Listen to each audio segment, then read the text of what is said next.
여러분 안녕하세요. 오빠TV 한승훈입니다. 최근에 전기차 인기가 많이 떨어졌죠. 막 판매가 안 된다, 살 사람들 다 샀다, 뭐 이런 이야기가 많거든요. 근데 저는 그렇게 생각하지 않습니다. 제가 예전부터 항상 일괄되게 이야기해온 게 있어요. 전기차는 내연기관보다 가성비가 좋아야 된다. 항상 이렇게 이야기를 했죠. 근데 요즘에 어때요? 전기차들 뭐 고급화 모델 막 이러면서 가격이 천정부지 막 오르게 되고 보조금도 줄어들면서 점점 전기차가 비싸지는 거예요. 게다가 전기차면 또 매력적인 포인트 뭐 있어요?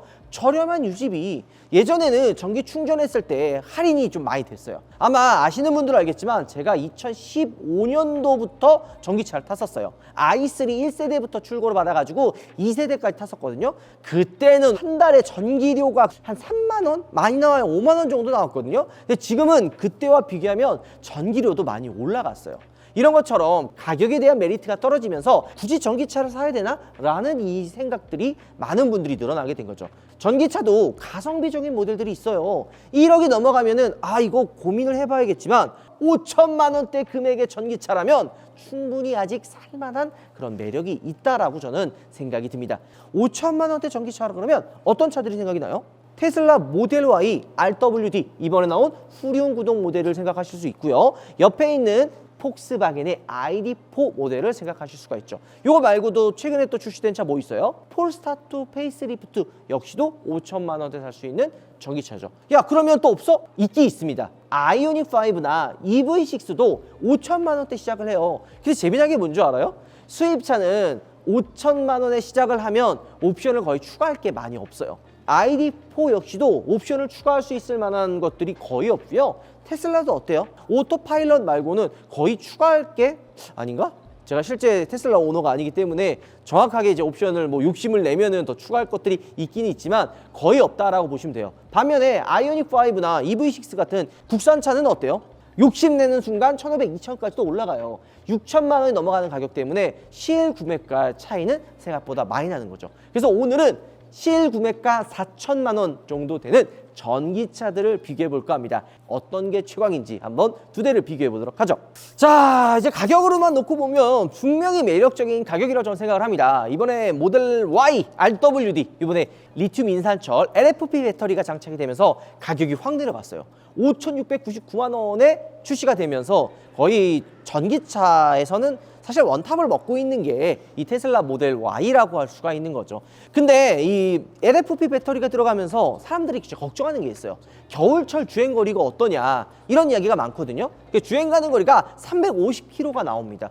야, 이거 너무 짧은 거 아니야? 이렇게 걱정하시는데 실 주행 거리는 400km 초반까지도 무난하게 나온다고 합니다. 물론 아직 영하권 날씨는 아니기 때문에 좀 더 테스트를 해봐야 되겠지만 상온에서는 350km가 아니라 400km까지도 무난하게 탈 수 있다는 거죠. 그리고 이 LFP 배터리는 충전 속도를 막 걱정하시는 분들이 있는데 170kW까지 충전 속도가 나옵니다. 엄청 빠른 거예요. 그래서 뭐 충전 속도나 주행거리에 대한 그런 불편함들이 없는 상황이라고 보시면 되는 거죠. 자, 그렇기 때문에 뭐 사실 많은 차들이 비교할 때 이거 테슬라랑 비교했을 때 어떨까 하고 비교하거든요. 그래서 오늘 가성비로 정말 괜찮은 모델을 한번 가지고 왔는데 이 ID4 같은 경우에는 이번에 23년형으로 바뀌면서 추가적으로 달라진 부분들이 있어요. 첫 번째, 주행거리가 16km가 늘어났습니다.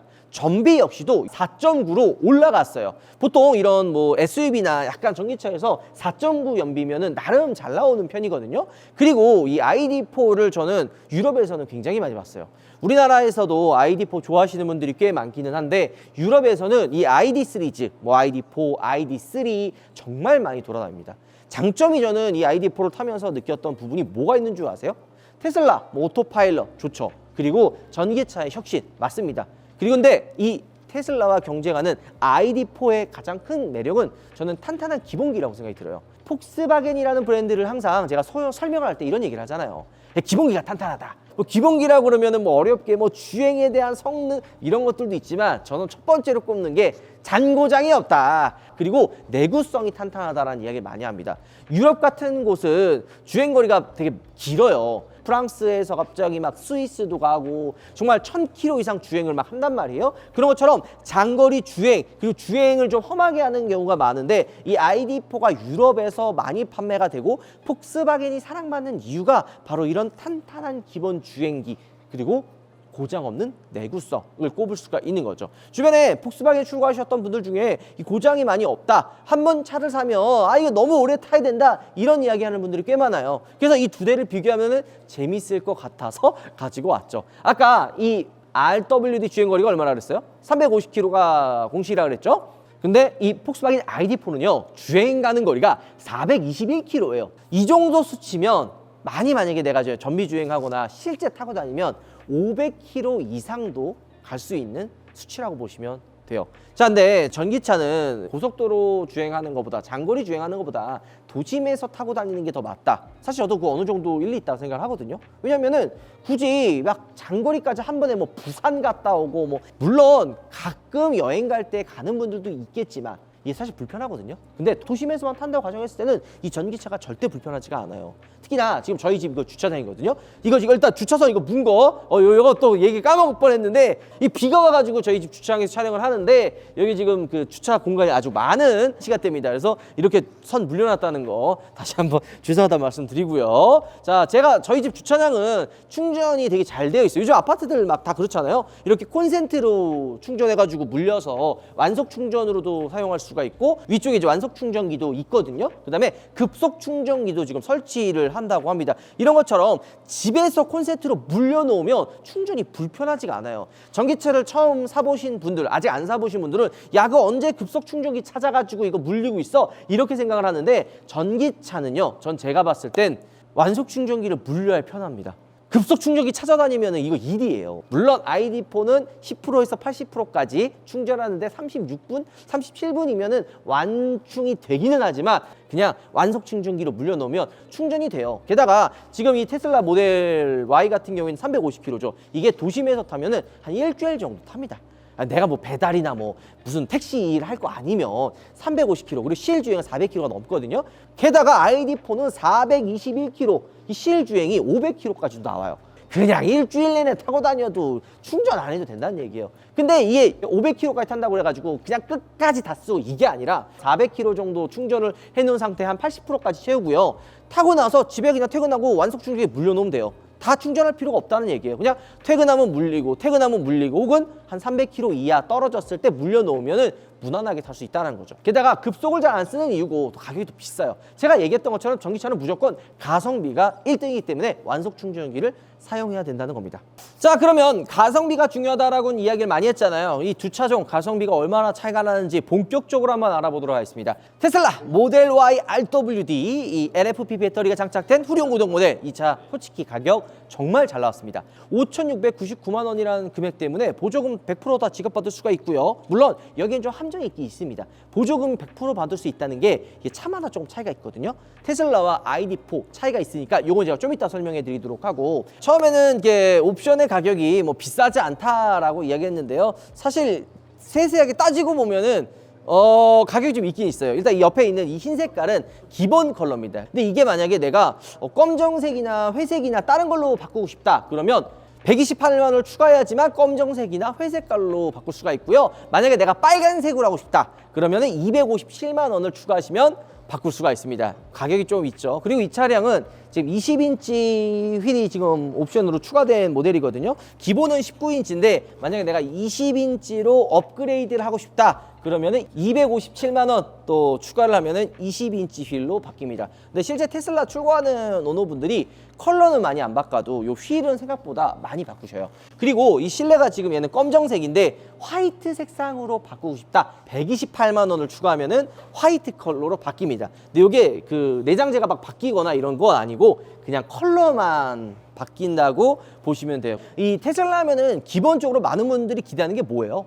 예전에는 막 단차 이런 것들이 아쉬워도 이 기능 하나만 보고 산다. 바로 오토파일럿 기능이죠. 기본적으로 이 테슬라는 오토파일럿 기능을 탑재하고 있습니다. 다 들어가 있어요.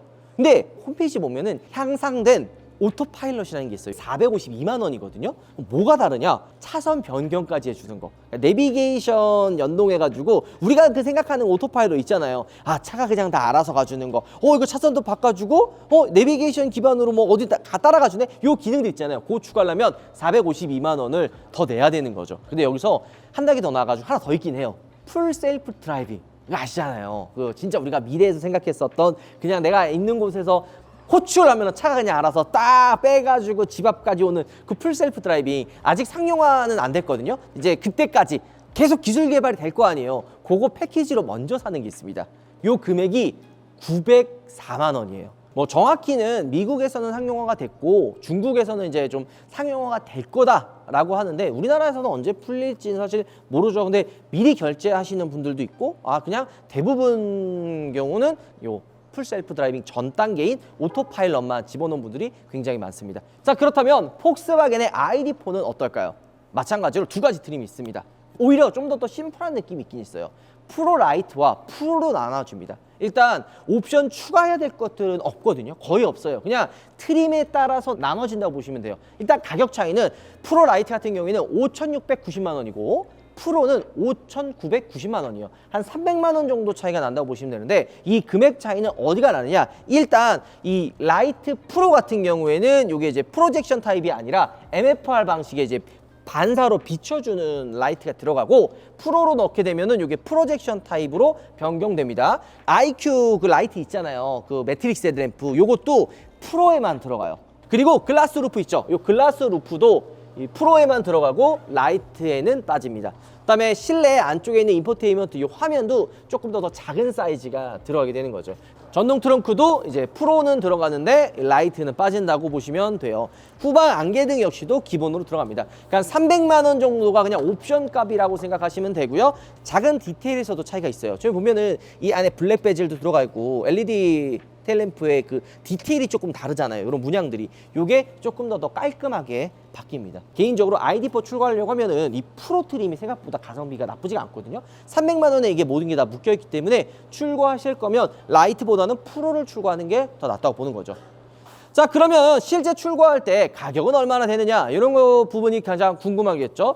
일단 모델 Y RWD 같은 경우에는 스탠다드 5,699만 원. 딱 이 트림, 이 트림으로 계산했을 때는 휠이 257만 원이잖아요. 실내랑 풀셀프 드라이빙 요건 또 빠지고 그냥 향상된 오토파일럿이 만약에 들어간다고 가정을 한다면 450만 원 정도가 또 추가가 돼야겠죠. 그러면은 옵션 가격과 차 가격을 계산하면 6,300만 원 정도에 출고받을 수가 있는 겁니다. 자, 반대로 이 옆에 있는 폭스바겐 ID.4 프로 같은 경우에는 옵션을 추가할 게 없기 때문에 5,990만 원에 출고를 받을 수가 있는 겁니다. 그럼 두 차종의 가격은 한 400만 원이 차이가 나는데요. 전기차는 빼놓지 않고 또 어떤 게 들어가죠? 보조금이 들어가잖아요. 두 차종 다 보조금을 100% 받을 수 있는데 이게 또 알아봐야 되는 게 이게 또 보조금이 조금씩 차이가 있습니다. 정부에서 이 정책 보조금 지원 사업 얼마나 그 보급률을 달성했느냐에 따라서 보조금이 차이가 있거든요. 뭐 V2A이 들어가고 충전소 어떻게 설치하고 이런 되게 세분화된 그 기준들이 있어요. 그걸 충족한 회사들이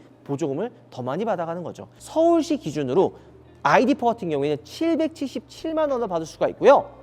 옆에 있는 테슬라는 650만 원을 받을 수가 있는 거예요.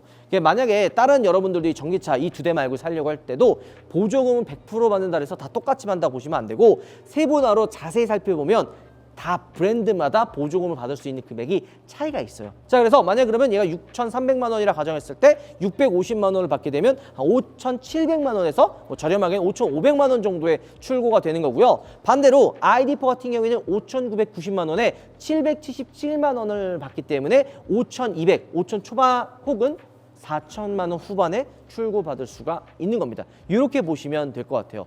가격, 충전 속도까지 알아봤으니까 실제로 이 차를 둘러보면서 어떤 매력들을 가지고 있는지 한번 본격적으로 알아보도록 하죠. 같이 가시죠. 외관 보면은 이번에 그 테슬라 모델 Y가 초음파 센서가 빠졌잖아요. 카메라로 이제 센서를 보여주는데 이게 아직까지는 큰 문제가 없다고 하더라고요. 하지만 여기 좀 밑에 있거나 카메라가 비춰지지 않는 곳에선 약간의 그 사각지대가 있기는 있다 그래요. 그리고 무엇보다 이번에 테슬라 모델 그 3 하이랜더 나온 거 보니까 디자인 되게 예쁘더라. 이 모델 Y나 모델 3나 약간 너무 그 무난무난하고 좀 그동안 계속 봐왔던 디자인이기 때문에 이게 또 풀체인지 나오면은 또 이게 좀 중고가 방어가 안 되지 않을까 이런 부분들이 걱정되기는 합니다. 모델 Y가 그래도 이제 바뀔 때까지는 한 2년에서 3년 정도 남았기 때문에 아직 시간적인 여유가 있긴 있습니다. 자, 반대로 ID.4 같은 경우에는 약간 나름 개성 있는 디자인을 가지고 있죠. 기존에 있는 폭스바겐의 그 패밀리룩의 느낌을 가지고 있으면서도 전기차만의 그 그 독창적인 디자인을 또 가지고 있다고 생각이 듭니다. 초음파 센서 당연히 들어가 있고요. 우리 아까 얘기했던 대로 그 IQ 매트릭스 헤드램프가 기본적으로 들어가고요. 요 쭉 일자로 이어져 있는 이 LED 헤드램프는 멀리서 봐도 이 차가 이 ID4 폭스바겐 차다라는 것을 보여줍니다. 게다가 이쪽에 있는 이 엠블럼의 문양까지도 조금 더 독특하게 가지고 있는 거죠. 그래서 이 폭스바겐 신형 모델은 다 이런 식으로 이 새로운 엠블럼과 이 컬러를 그대로 가지고 있다 보시면 되는 거예요. 사이드 미러는 이번에 테슬라도 관광 미러로 바뀌어서 사각지대가 없기는 해요. 근데 사이즈 보면 좀 차이가 있지 않아요? ID4가 뒤지게 커요.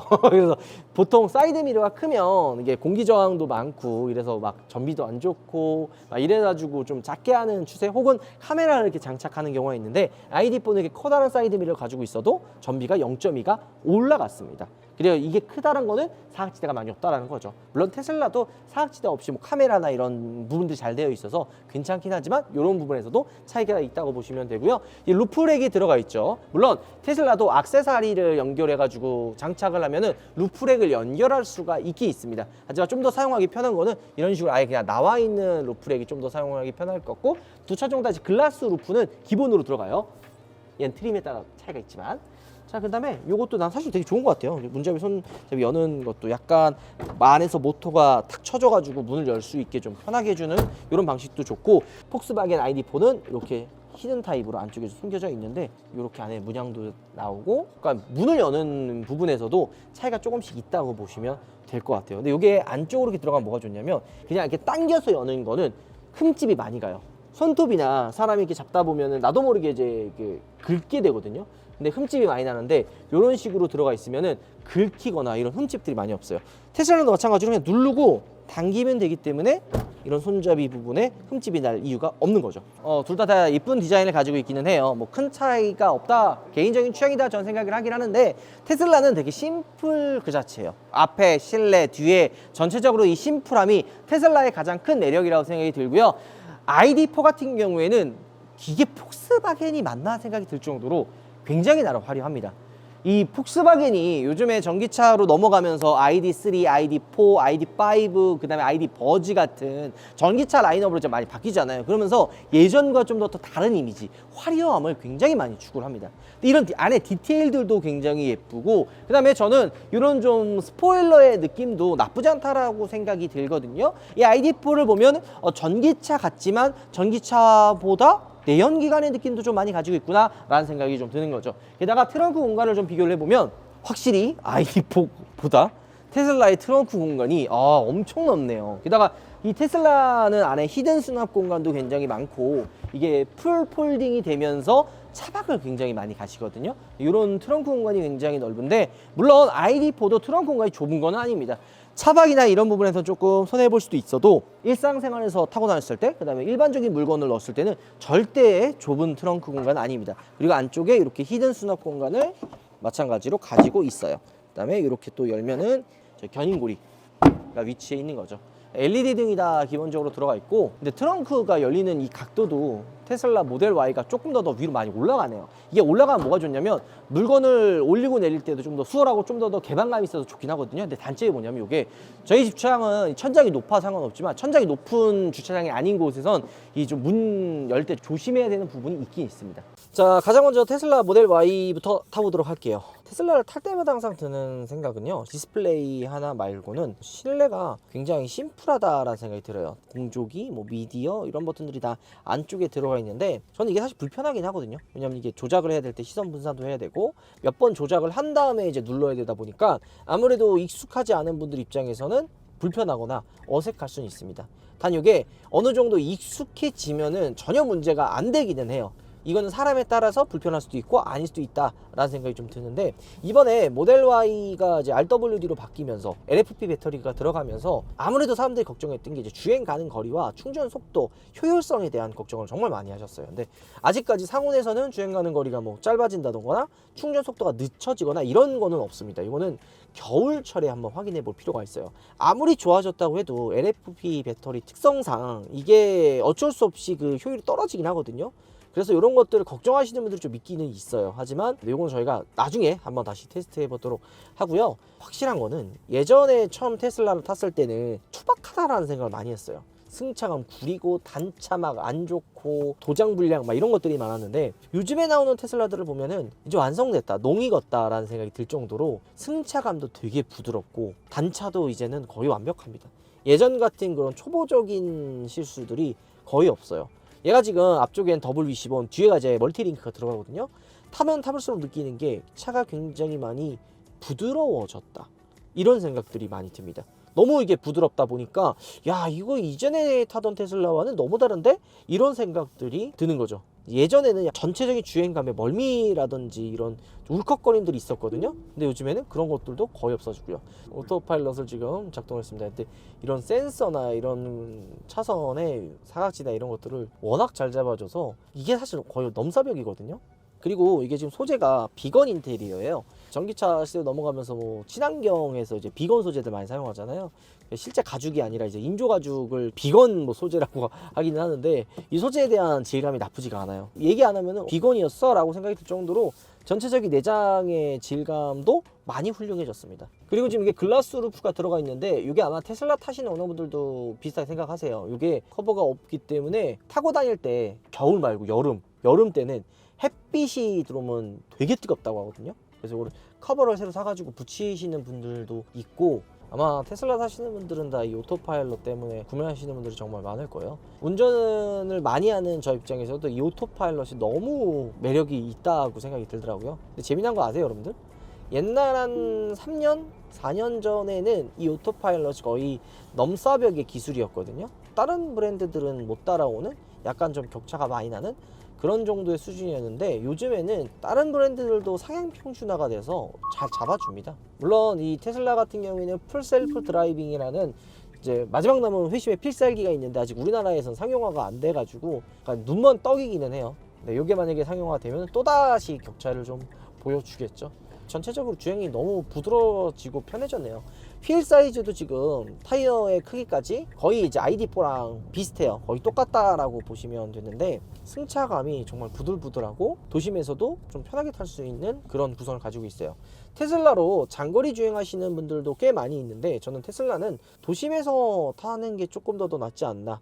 그리고 만약에 내가 오토파일럿, 뭐 향상된 오토파일럿까지 옵션을 집어넣었다 하는 분들은 오토파일럿 키고 그냥 가면은 무난하게 또 갈 수 있기 때문에, 이런 부분에서도 다방면으로 되게 매력 있는 차가 아닐까, 이런 생각이 듭니다.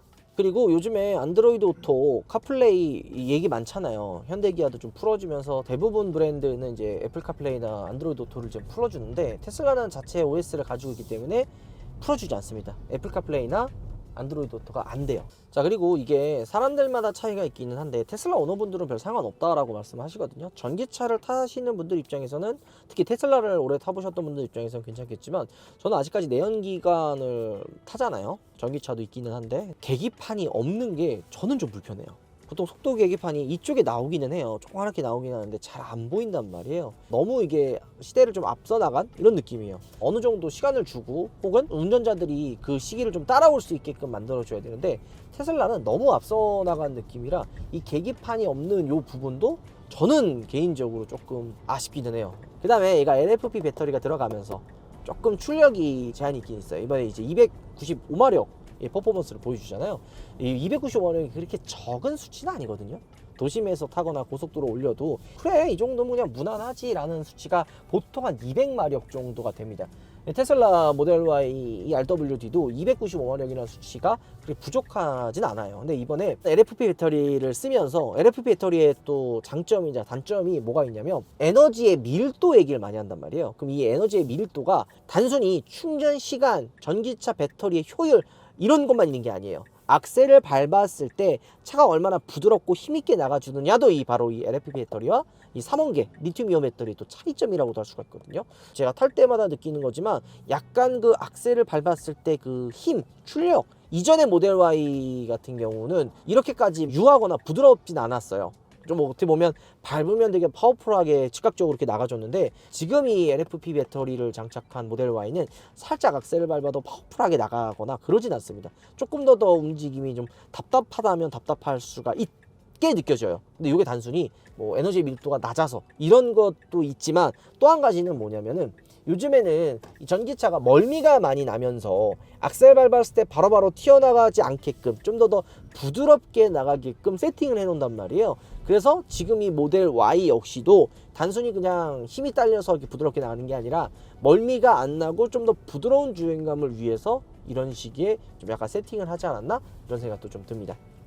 자, 공간은 굉장히 여유가 있어요. 사실 이 테슬라가 전기차 전용 또 플랫폼이잖아요. 전기차 전용이 아니라 사실 테슬라는 전기차 브랜드이기 때문에 공간에 대한 활용도는 굉장히 압도적이죠. 레그룸, 헤드룸 굉장히 여유가 있어요. 레그룸 뭐 무슨 거의 광활합니다. 게다가 승차감도 정말 부드러워요. 뒤에 탔을 때 느껴지는 이런 잔진동, 충격들까지도 다 걸러내주죠. 근데 이게 여러분들 승차감만 중요한 게 아니에요. 물론 승차감은 기본적으로 중요해야 되는 거고, 오래 타면 뭔가 이게 승차감도 편하고 공간도 넓은데 왜 이렇게 불편하지? 이 생각 아마 해보셨을 거예요. 전기차를 탈 때 가장 중요하게 봐야 되는 거, 2열에서 포인트로 봐야 되는 게 바로 이 허벅지가 뜨냐 안 뜨냐 요거예요. 지금 보면은 허벅지가 위로 좀 뜬단 말이에요. 그러니까 이게 지지를 해줘야 되는데 이게 발을 피면은 상관없어요. 이렇게 발을 피고 이렇게 좀 앉으면은 그나마 무난한데, 정자세로 이렇게 발을 들고 타면 이 허벅지가 떠서 살짝 불편합니다. 그 다음에 이 시트가 좀 짧아요. 그러니까 보통 요 정도까지 와가지고 내 허벅지를 좀 지지를 해줘야 되는데 허벅지를 지지를 못 해주다 보니까 조금 불편한 감이 있는 거죠. 그리고 등받이도 이런 식으로 보면 조금 뒤로 눕혀져요. 이런 식으로 이렇게 등받이를 눕힌 상태에서 타면은 그나마 좀 낫기는 해요. 근데 아무래도 이 다리를 좀 세우면 좀 불편한 감이 있어서 다리를 세우기보다는 뻗은 상태에서 누우면은 그나마 편하게 탈 수가 있는 거죠. 근데 전체적인 밸런스가 굉장히 훌륭해졌어요. 옛날에는 아쉬웠었던 부분들, 뭐 투박한 주행감, 완성도 높지 않은 마감들, 이런 것들이 좀 테슬라를 살 때 꺼려하는 부분이었는데, 지금 테슬라를 타보면 그런 느낌들이 거의 없어졌죠. 되게 많이 완성이 됐어요. 그다음에 여기 C타입 단자 2개와 이중 접합 유리도 굉장히 두툼합니다. 이번엔 ID4를 한번 타보도록 하겠습니다. 근데 ID4는요, 재미난 게 우리가 그냥 평상시 생각하는 내연기관의 실내 레이아웃을 가지고 있어요. 그러면서도 약간은 전기차스러운 디자인도 가지고 있죠. 첫 번째로 보면은 테슬라는 시트 포지션 높은 편이에요. 게다가 계기판이 없기 때문에 전방의 시야가 깔끔하죠. 그리고 굳이 내가 버튼들을 만질 이유가 없어요. 다 디스플레이 안에 버튼들이 들어가다 보니까 살짝 불편한 부분들도 있지만 깔끔한 느낌도 있죠. 근데 반대로 이 ID4는 되게 직관적이에요. 내가 사용하고 싶은 버튼과 내가 봐야 될 정보들을 한눈에 볼 수 있게끔 만들어놨죠. 대시보드가 살짝 낮은 편이긴 한데 이 시트 포지션 자체가 이 운전석과 스티어링 휠, 계기판을 한눈에 볼 수 있게끔 좀 더 집중적으로 볼 수 있게끔 되어 있거든요. 딱 운전을 했을 때 전방에 바라보는 시야가 계기판이 먼저 잘 보입니다. 요즘에는 대시보드가 좀 낮아지면서 디스플레이나 헤드업 디스플레이를 좀 많이 보게 하거든요. 근데 이 ID4 같은 경우에는 계기판에 전비, 주행 가는 거리, 그리고 이 자율주행에 대한 시스템들까지도 다 한눈에 볼 수 있게끔 만들어 놨고요. 12인치 디스플레이를 통해서 다양한 또 기능들을 확인할 수가 있는데요. 무엇보다 이 공조, 이 에어 케어, 이런 좀 디테일한 부분들을 좀 많이 신경을 써놨어요. 게다가 어라운드 뷰 시스템도 들어가 있죠. 회생제동을 조절하는 레버도 따로 있는 게 아니라 시프트 다이얼을 통해서 이렇게 한 번 더 앞을 당기면 회생제동이 걸립니다. 끄면은 이렇게 당기면 되는 거고, 좀 더 또 직관적인 것들의 모든 포커스가 맞춰져 있어요. 그리고 이 ID4를 제가 처음 타봤을 때 느꼈던 부분은요, 진짜 내연기관처럼 굉장히 부드럽고 이질감이 없다. 이게 가장 큰 포인트예요. 차는 상대적이라고 이야기를 많이 하잖아요. 테슬라는 이 승차감이 좋아지고 상품성이 개선된 게 추후에 나온 모델들이 개선이 된 건데, 이 ID4는 이전부터 이런 좀 부드럽고 내연기관에 가까운 주행감을 가지고 있었어요. 이런 부분들이 저는 ID4를 탈 때 좀 놀라웠던 부분이거든요. 게다가 가격 차이도 실제 지금 보조금 받으면 차이가 꽤 나지 않나요? 왜냐면은 얘는 4천만 원 후반, 5천 초반에 살 수 있고, 프로 라이트 트림을 사게 되면 4천 중반까지도 내려가요. 여기에 구매 고객에게는 현금처럼 사용할 수 있는 카카오티 500만 원 상당의 포인트 바우처 혜택도 제공하는데, 충전이나 주차, 택시 등 서비스로 추가적인 메리트가 있다고 합니다. 내연기관과 비교했을 때 괜찮네? 라고 생각할 수 있는 수준이죠. 이 구성을 생각을 한다면 내연기관에 만약에 이 정도 옵션과 이 정도 주행 거리를 만약에 우리가 생각을 할 수 있잖아요. 비교를 한다면은 확실히 이제 메리트가 있는 가격대이긴 해요. 그러니까 뭐든지 다 가격이에요. 가격이 비싸면 기준치가 높아지고 내가 기대하는 바가 커진단 말이에요. 근데 충전해야 되는 불편함 이런 것들을 감수할 만한 이런 가치의 기준점이 너무 높아지다 보니까 선뜻 구매까지 힘든데, 지금 이 ID4 같은 경우에는 구성 괜찮고 전비도 좋고 주행 가는 거리도 421km예요. 실 주행은 그보다 더 많이 나오는 400 후반까지도 무난하게 나오죠. 충전 속도, 유지비 이런 부분에 다 저렴하다 보니까 사실 내연기관 살 바에는 도심에서 탈 거면 사실 ID4도 너무 괜찮다라는 거예요. 게다가 주행에 대한 그런 퍼포먼스가 이질감이 없어서 너무 어렵게 생각하실 필요 없이 그냥 내가 출퇴근용으로 타야 될 차가 필요해, 이런 분들 입장에서는 큰 고민 없이 ID4 선택하셔도 나쁘지 않다. 주행 가는 거리가 길기 때문에 장거리를 갈 수 있다. 물론 갈 수 있죠. 하지만 진짜 핵심은 충전을 해야 되는 번거로움을 덜 수가 있다는 거예요. 그냥 완속 충전기로 물려놓으면 되고, 그 충전하는 것도 일주일에 한 번 혹은 2주에 한 번 정도 충전하면은 전혀 문제가 없어요. 우리 와이프가 타는 전기차도 똑같아요. 그러니까 충전 가는 거리가 길면은 충전을 번거롭게 안 해도 되는, 어쩌다 한번 완속 충전기 물리면 다 끝납니다. 이게 진짜 편한 거예요. 자, 그런 부분도 있고, 특히 이 ID4는 주행에 이질감이 많이 없어서 멀미가 안 나요. 근데 얘가 지금 201마력이거든요. 201마력이면은 이거 출력이 좀 부족하지 않나 라는 생각이 드는데, 아까 테슬라 모델 Y가 몇 마력이라고 그랬어요? 295마력이라고 그랬잖아요. 근데 이 201마력인 3원계 배터리의 이제 약간의 장점은 에너지 밀도가 높아서 이렇게 밟으면은 그 반응이 폭발적으로 나와요. 근데 이게 달리는 차가 아닌데 내가 굳이 이렇게 폭발적인 힘이 필요해 라고 생각하시는 분들이 있거든요. 근데 이게 단순히 퍼포먼스 주행 때 도움되는 것보다는 저는 개인적으로 이렇게 출력적인 여유가 있으면 오히려 여유로운 주행이 가능해요. 그게 뭔 소리야? 내가 이 차를 추월해야 돼. 근데 추월해야 되면 어때야 돼요? 급가속해야 되잖아요. 갑자기 짧은 구간에 퍼포먼스 있게 힘을 밀어줘야 된단 말이에요. 근데 힘이 딸리는 차를 타면 내가 이 차를 추월하려고 하는데 한 세월이 걸려. 그러면은 착한 분들이야, 얘가 나 추월하려고 하는구나 라고 속도를 줄여지는 분들도 있지만, 꼭 이렇게 나쁜 마음을 먹고 이 새끼가 날 추월하려고 해서 같이 가속하는 사람도 있거든요. 근데 전기차들은 웬만한 상황에 이런 식으로 밟으면은 다 추월할 수가 있어요. 이렇게 짧은 구간에 출력 있게 힘을 나가는 요 퍼포먼스로 생각을 하면은 내연기관으로 따지면 300마력대의 출력을 보여주는 수준이에요.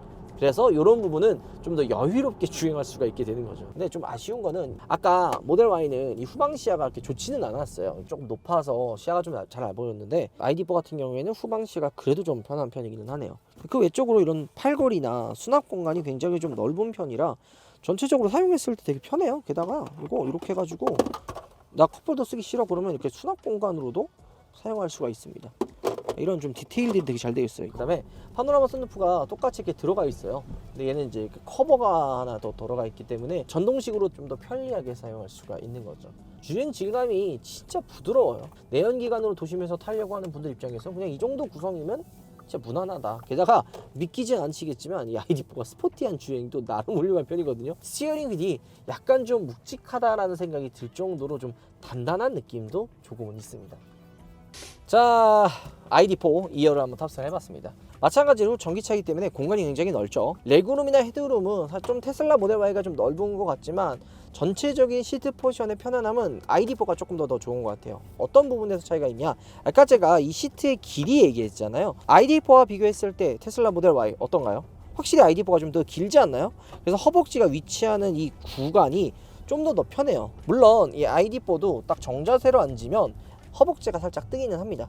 근데 이 시트가 좀 더 길기 때문에 전체적으로 이 앉았을 때의 느낌이 조금 더 편안한 감이 있는 거죠. 근데 아쉬운 거는 이 모델 Y와 달리 리클라인 시트가 없어요.